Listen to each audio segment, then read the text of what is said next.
bloque con la salida y la entrada de Martincito Pacheco, pero ahora nos convoca también otro amigo, Fernando Amado está con nosotros. Que quedé impactado. Quedé impactado con la pareja. Con la pareja y con Sorín, que yo lo conocía como jugador de fútbol, pero me costó reconocerlo. Claro, por el look, por la barba, por una... Sí. Sí, una distensión, ¿no? Sí, obvio. Encantador, nosotros estábamos en eso. Debe haber un cambio muy radical a veces cuando vos, como jugador profesional de fútbol, tenés una cosa tan disciplinada, tan exigente. Total. Y después, bueno, pasás a otra realidad. Otra realidad que en realidad está buena porque es como más su espíritu, él es más ella, ¿no? Porque, digo, ¿cuántos años tuvo bajo ese, digamos, régimen muy sacrificado de deportista de alta competencia, ¿no? Te estás metiendo en un terreno, Fernando, que es brutal, porque todo lo que estás diciendo es lo que yo te quiero preguntar a vos. Pero Fernando, aparte... La política es el fin. No, claro, no, pero aparte, estás hablando justamente de cómo tenía determinado patrón, rigidez, gente no sé qué. Claro, y después digamos que cómo Sorín tampoco era Francescoli, ¿no? O sea, así una No, pero delicadeza. era Francescoli, pero era un 3 que no sé si hoy tenemos. No, por supuesto que no hay más de eso. Pero bueno, corría y raspaba, Mirá que esto es una disciplina física y táctica tremenda. Y si tenés que entrar a una cancha, ¿qué serías?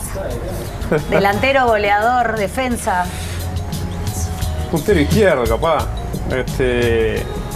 Mirá, jugué de dos cosas yo en baby fútbol y en el colegio. Jugué de golero, en el colegio jugaba de golero. Y a veces en el Partido Colorado no tenías que estar. El problema es que te llenan la canasta. Ese es el drama, ¿viste? Fernando, y como político, ¿te consideras un Cacha Arévalo Ríos o un George de Rascaeta? Un Arévalo Ríos. Sí, lo cacho. Un Pelado Peña también, puede ser. Un trasante. Fuerte. A la miércoles. Como Pelado soy Peña bolso, me marcó el Pelado Peña en su momento, ¿no? ¿Sos bolso? No, la política es dura, sí. Soy bolso. La política es dura y tenés que tener... vas adquiriendo una especie de coraza. Armadura, ¿no? Porque si no es muy difícil bancar, ¿no? Es muy difícil. Eso no quiere decir de que pierdas tu esencia, ¿no? El día de que perdés tu esencia, perdiste andate, vos, claro. andate. O sea, hay algo que... Bueno, de hecho vos creo que el camino que estás buscando es tu esencia al 100%. Sí, es realmente un camino bastante poco común o bastante atrevido, llamémosle, en el sentido de no respetar muchas veces lo que es la estructura tradicional de cómo se comporta uno en política y cómo se tiene que comportar. Entonces, sí, es cierto, es decir, hay como un precio que nosotros no estamos dispuestos, digo nosotros porque también es mi grupo y es el sector, no estamos dispuestos a pagar, que es a desnaturalizarnos, ¿no? Entonces, eso nos trae muchos problemas. Que de alguna manera va en contra de lo que debe hacer el político, ¿no? Porque el político tiene que, de alguna manera, mantenerse políticamente correcto, digo, valga la redundancia. Sí, pero vos sabés que yo creo que en algún sentido también la gente está un poco cansada, ¿no? De poner un informativo y vos, digamos, en mute ya sabés lo que va a decir uno y otro porque tienen puesto el cassette, ¿no? Entonces, yo no sé hasta dónde hay que la población de... en términos generales no está pronta también para recibir, sobre todo las generaciones más jóvenes, para recibir políticicos más desacartonados, ¿no? Y más saliendo del eje tradicional del comportamiento políticamente correcto. Eso no quiere decir ser un loco de la guerra. No, digo, por supuesto. Bueno, vos la estás cortando con un patrón muy grande en el Uruguay, con tu edad. Bueno, ese sí es un convengamos problema. Que nosotros tenemos como políticos longevos y que, estamos hablando de Mujica capaz a una posible reelección a la edad que tiene. Ese es un verdadero problema. Es decir, puedo decir, ¿es una ventaja o una desventaja ser joven en política? Yo te diría que en el fondo es una desventaja, ¿tá? Porque la sociedad uruguaya también es bastante hipócrita en eso. Es decir, quiere renovación pero después vota a los veteranos. Es curioso. Es decir, o quiere cambiar y después vota a los mismos. Sí, hay un doble discurso ahí. Ciudadano de todos nosotros como sociedad tenemos un comportamiento raro en eso. Y fíjate que ser joven en política es tener 50 y pico de años. O sea, cuando tenés 50 y pico de años sos un candidato joven. Cuando tenés 35, yo tengo 35, estás en el horno porque, o sea, estás ahí en la frontera en que no te den bola porque sos un adolescente, ¿no? Entonces... Y los políticos de experiencia. Pasa contracorriente siempre, ¿eh? Los políticos de experiencia. Sí. ¿Te toman en cuenta mucho o dicen con 35 Mirá, yo lo que he ido, digamos, entendiendo, aprendiendo y sondeando y sintiendo es que los políticos, en términos que pasa como en todas las cosas, no solo en política, pero en política capaz que se potencia mucho. Vos tenés cortes, ¿no? Cortesanos, ¿no? Cortes de, dirán lambetas, alcahuetes, como quieran llamarles, ¿no? Tenés. Los políticos les gusta tenerlos. Claro. Y les gusta usarlos. Pero los políticos de verdad inteligentes saben que eso existe, pero valoran mucho al final del día y toman mucho más en serio a aquellos que no lo son. ¿Ah? Entonces, después de muchos años, digamos, de situaciones que me han generado enfrentamientos duros, de situaciones, por eso, complejas, yo he sentido de que en los veteranos políticos he logrado ganar un respeto a partir de ser fuerte en las convicciones, en enfrentarlos cuando he tenido que enfrentarlos, y que está bien, quizás a veces les gustaría que fuera un poco más suave, pero lo valoran. Me pasa con Sanguinetti, por ejemplo. Con Sanguinetti me pasa eso. O sea, yo siento que Sanguinetti, en el fondo, más allá de que yo he sido crítico muchas veces y hemos tenido muchas diferencias, él termina realmente valorando no solo lo que podemos estar haciendo hoy en el Partido Colorado con nuestro sector, sino, bueno, la actitud de ser... la rebeldía, quizás. Sí, rebeldía o la convicción de no amilanarse, no achicarse ante la adversidad y decir lo que pensás aunque seas minoría, ¿no? Vos mamaste desde muy joven la política que marcaba en su momento el doctor Julio María Sanguinetti y Hugo Batalla. Sí, sí. ¿No? Sí. Vos sabés que el otro día encontré un video, después se los voy a pasar. ¿Cómo no lo trajiste hoy? Un video, ¿no? Yo tenía 12 años, Sí. ¿está? Año 94, año electoral, y si me habrá quedado marcado el debate, aquel famoso de Sanguinetti y Tabaré Vázquez, ¿no? Que jugábamos con mi hermana y con otro amigo, aquella periodista, y yo hacía de Sanguinetti, ¿no? Qué Entonces, un niño jugando a eso, bizarro, qué fuerte, ¿no? Pero lo que marca, o sea, yo cuando lo vi me quedé impactado porque no me acordaba, lo encontró mi viejo de esos VHS viejos que tenía guardado, claro, y me hace como una entrevista, entonces yo digo, me preguntan mi hermana, ¿no? Y bueno, Tabaré Vázquez, ¿qué piensa? Yo digo, es marxista, ¿no? Porque aquel debate, sí, ¿no? Pero con esa edad, ya el marxismo, claro, o la figura de Marx es llamativo que la invocaras. Claro, pero me había quedado marcado, Sanguinetti había hecho mucho énfasis en el debate aquel sobre que Tabaré Vázquez y el Frente todavía era marxista, ¿no? Y yo no sé por qué, por eso, esa es la reacción que tuve, ¿no? Y después hay como una parodia ahí con otro amigo que hacemos tipo un informativo, que me llamó mucho la atención y me hizo pensar en perspectiva cómo ya tenía el bicho político adentro, o sea, había un interés distinto a el interés general de esa edad, que mirás otras cosas. No existe. Pero la verdad me impactó porque no, me había olvidado totalmente de eso, no lo tenía presente. Es un documento único. Hoy, ¿qué te mueve de la política? O sea, ¿qué es lo que a vos te moviliza como político? ¿Qué quisieras cambiar? Bueno, yo a mí una cosa que me genera mucha rebeldía es el negativismo uruguayo, ¿no? Es una generalidad lo que estoy diciendo, ¿no? Pero digo, bueno, ahí tenemos una nube negra bastante personal. ¿No? Claro, pero podemos, o sea, el Uruguay puede ser un gran país. Yo soy un agradecido al país. Me siento un privilegiado por haber tenido una cantidad de posibilidades y quiero apostar y devolverle al país. Y no me resigno a esa cosa, digamos. Esa letanía, nostalgia mezclada. A esa indiferencia tampoco. Acá lo hablaban hoy, hablando de recuperar el ser humano, valores, y una cantidad de cosas, la indiferencia, el no sentir que hay que ponerle el hombro al país, eso es lo que más me mueve, ¿no? Buscar herramientas, digamos, por donde aplicar esa energía, esa fuerza. Es la política, pero pueden ser otras. O sea, yo creo mucho en una cantidad de gente que le pone el hombro al Uruguay y cree en el Uruguay desde muchos ámbitos distintos. En el caso mío, la política, pero puede ser otra. Eso es lo que a mí me genera más como que yo incluso muchas veces hay, viste, esa visión un poco negativa del Uruguay, esa visión de que todo es mejor afuera. Y a mí eso, los que me conocen más saben que me irrita mucho. Sí, me irrita mucho. Fernando, me irrita mucho. Vos hablar recién de ponerle el hombro al Uruguay. Sí. La indiferencia. Todos términos que habitualmente nosotros escuchamos de los políticos previo a elecciones. La otra vez estaba con nosotros Verónica Alonso precisamente, sí. y yo le hacía la misma pregunta. ¿No da la sensación que al ciudadano común que a veces está en casa mirando la tele y dice, este es el concepto general que maneja la gente habitualmente en la calle? Los políticos son de una manera cuando están todo en un periodo, cuando están aquí en escalar en el poder, cuando llegan ahí se olvidan y son absolutamente indiferentes. ¿Cuál es el mensaje tuyo? Mira, también hay algo de hipocresía en ello, porque lo que sucede muchas veces es que vos cuando estás recorriendo un camino para crecer políticamente, ves mucha gente, recorres, hablas con mucha gente, vas a muchos lugares. Después cuando vos sos electo a algo, se supone que vos tenés que trabajar en eso para lo que fuiste electo. ¿Eso quiere decir que dejes de ir y recorrer? No quiere decir eso. Pero es verdad que no vas a recorrer quizás con la misma intensidad que antes, porque tenés que también ocuparte de ser legislador, ser presidente de la República, ser ministro o lo que te toque, ¿no? Entonces, hay como ahí una especie de chisporroteo, ¿no? Que si vos confías en alguien para que desempeñe determinado cargo y por eso lo votás, lo acompañás, lo ayudás, después, cuando llega el cargo, bueno, tenés que dejarlo trabajar en ese cargo. Eso no quiere decir, y por eso yo trato de recorrer, digamos, 2 o 3 veces al año el país completo, porque si vos te encerrás también en el Parlamento, o te encerrás en el despacho, empezás a perder rápidamente la conexión con la realidad.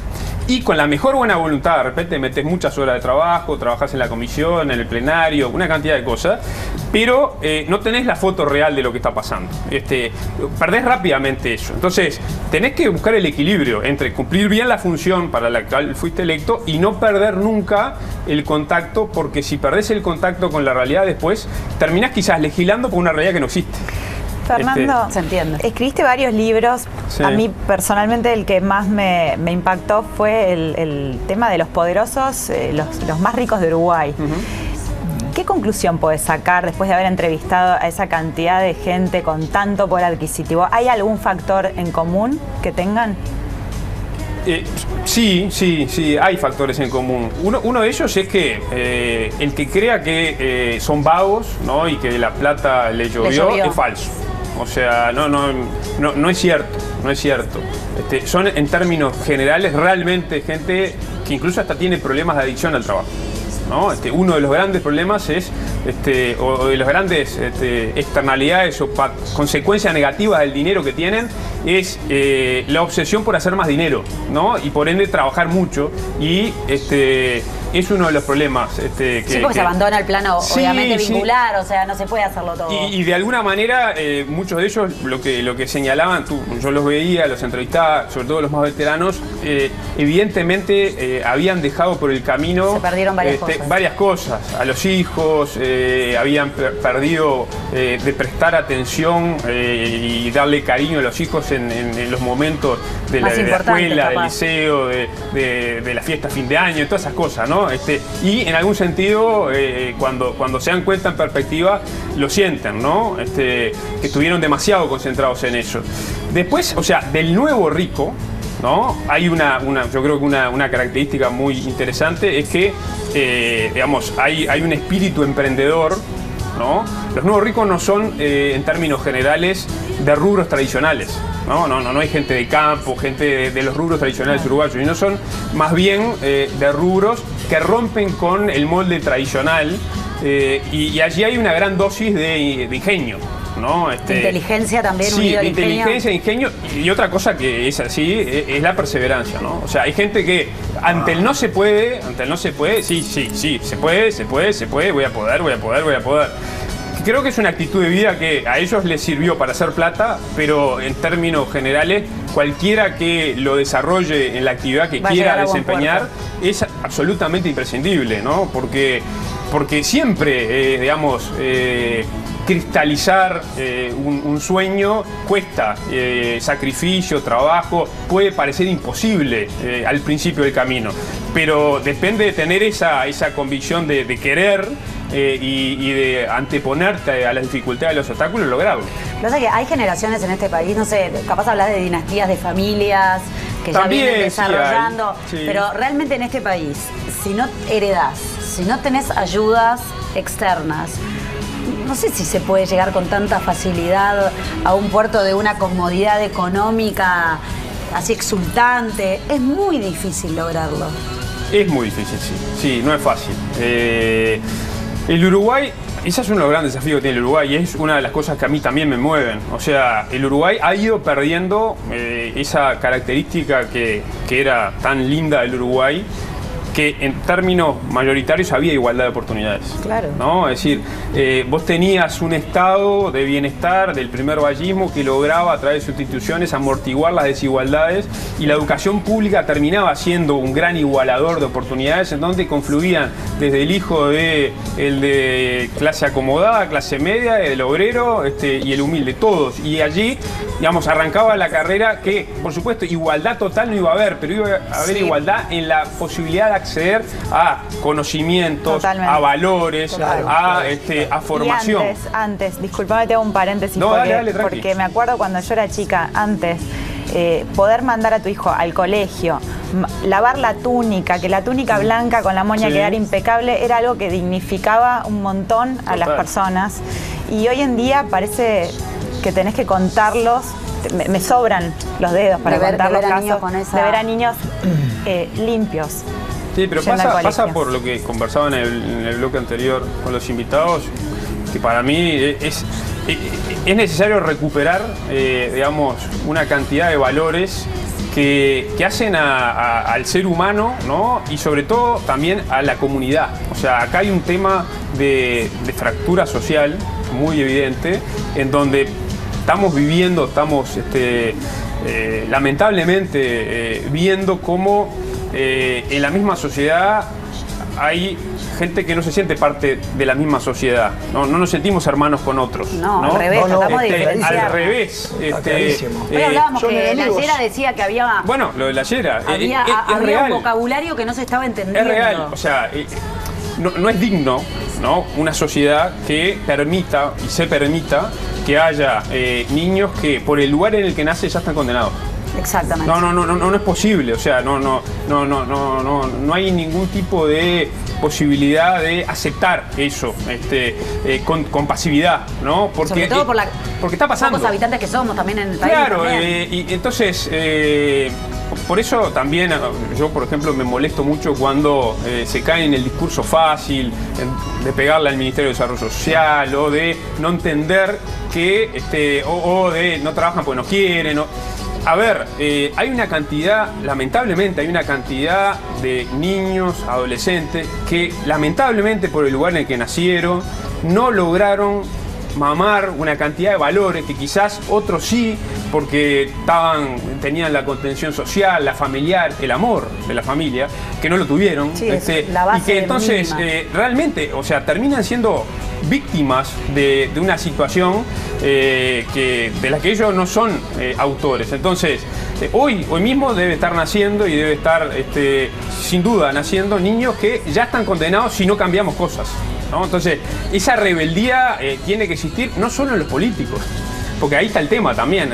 Acá muchas veces se deposita en el poder político como el poder Los de una salvadores. varita mágica, y no es así. O sea, una sociedad la saca y un país lo saca adelante el conjunto de los uruguayos.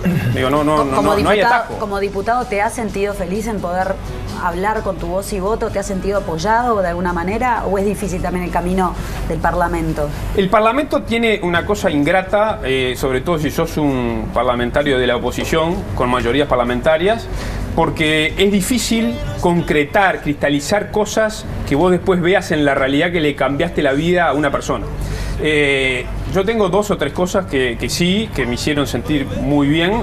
Una fue el matrimonio igualitario, cuando votamos el matrimonio igualitario, y además cuando yo creo que incidí mucho en mi partido para que la mayoría de mi partido lo votara, porque estaba convencido. Yo después me encontré con una cantidad de gente en todos estos años después, que me hace sentir, bueno, porque era algo muy importante para mucha gente, poder casarse, es decir, poder cristalizar el amor de manera formal, de manera legal. Con derechos. Ni que hablar, o sea, eso es algo que me acuerdo de una madre que me dijo, gracias porque si no mi hija se iba a ir a casar a otro país y capaz que ya se quedaba en otro país. O sea, esas cosas en la última rendición de cuentas, ahora hace pocos días, de hecho no pude venir al programa cuando iba a venir porque se firmaba un convenio en Cerema, que es un centro de rehabilitación de Maldonado, que bueno, en la rendición de cuentas, en ese tire y afloje con el gobierno tratando de conseguir cosas, allí logramos salvar una institución que hace una tarea espectacular para, digamos, todos los mayores, los adultos con discapacidad severa, que hace una tarea espectacular y realmente estaba pasando zozobra económica. Tenés que mencionar la última porque nos tenemos que ir a pausa. Dale. Ya. Nos quedó una tercera que dijiste. Hablaste del matrimonio igualitario, hablaste de Cerema y quedó una. Ahora se me Pero fue. va a ser para la próxima, porque vas a volver, Fernando. Dale, muchas gracias. Muy amable. Aparte, se viene la campaña, estás en eso, hay mucho para hablar contigo y, y seguramente lo vamos a seguir hablando, así que en breve recordá que vas a tener que volver. Dale, muchas gracias. Y un beso enorme a Flor. Dale, se la doy. Mujer encantadora si las hay, Florencia. Los dos un beso enorme. Muy ¿Cómo bien. no? Y nosotros nos vamos a una pausa, tenemos que volar. Acá te quiero ver en instantes.